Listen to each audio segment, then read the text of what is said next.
Theme और content के हिसाब से ओसीडी के कई प्रकार है।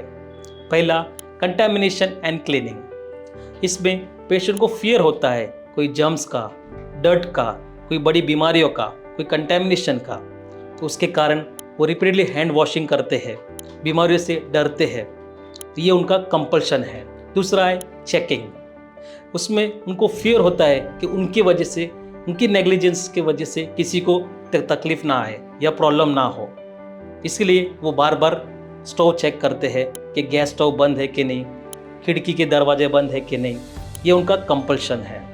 तीसरा है सिमेट्री, ऑर्डरिंग एंड काउंटिंग, जिसे आपने कई लोगों ने देखा रहेगा। कोई लोग जब नोट गिनते हैं तो वो 1 2 3 4 5 ऐसे नोट गिनते, थोड़ी भी कुछ मिस्टेक हो जाती है तो उनको लगता कि मैंने नोट कम गिना या ज़्यादा गिना, तो वो बार बार काउंट करने लगते हैं। वो भी एक प्रकार का ऑब्सेशन है। चौथा है फॉरबिडन या टैबू थॉट्स। इसमें विभिन्न प्रकार के सेक्सुअल ऑब्सिन थॉट्स आते हैं, इसलिए वो भगवान को ज़्यादा प्रे करते हैं। पांचवा है सीवियर फॉर्म ऑफ ओसीडी, जिसको हम बोलते हैं होर्डिंग। वो अपने अनयूज मटेरियल, कुछ भी चीज़ें रहती है वो डिस्कार्ड करने में उनको डर लगता है, इसीलिए उनके पास पुरानी चीज़ें इकट्ठा करके रखते हैं। उनको डिस्कार्ड नहीं कर पाते, उनको फेंक नहीं पाते। और अब इसका सोल्यूशन क्या है?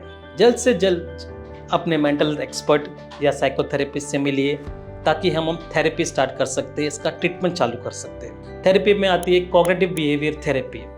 उसके अंदर अब पहला स्टेप होता है अपने जो आइडेंटिफाई कर इरेशनल बिलीफ को, उसको हम आइडेंटिफाई करते हैं और इस पर वर्क ऑन करते हैं। थेरेपिस्ट के साथ थॉट रिकॉर्ड मेंटेन करें, जो ऑब्सेशन आई है उसका रिकॉर्ड मेंटेन करें, उसके बारे में सोचें और उसका रियलिटी चेक करें। दूसरी थेरेपी को बोलते हैं exposure and response prevention. ERP में आप अपने ट्रिगर्स को फेस करते हैं without doing the compulsion. For example, Rajat ने फर्स्ट डे सिर्फ एक बार बाथरूम लॉक किया, फिर 5 मिनट इंतजार किया, इस कारण उनकी एंजाइटी पिक और उसको धीरे धीरे वो एंजाइटी काम डाउन हुई। तीसरा है माइंडफुलनेस और रिलैक्सेशन टेक्निक और एक्सरसाइज। जब भी कोई इंट्रूसिव थॉट्स आए तो उसको पॉज एंड ब्रीथ टेक्निक से हम ठीक कर सकते हैं। जैसे हमें अपनी सांस को इनहेल करना है, 4 सेकंड होल्ड करना है और मुंह से छोड़ना है।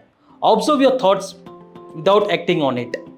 ये सिर्फ एक थॉट है, मुझे इस पे रिएक्ट नहीं करना है। चौथा है मेडिकेशन ट्रीटमेंट, जिसमें एसेसराइज नाम की दवाई या मेडिकेशन आती है, जिसमें सेरोटोनिन नाम का केमिकल जो कम हुआ है वो externally serotonin with the help of medicine हम बढ़ाते हैं। ये मेडिकेशन ऑब्सेशन जो कम करने में आपका हेल्प करते हैं और आपकी एंजाइटी को कंट्रोल करते हैं।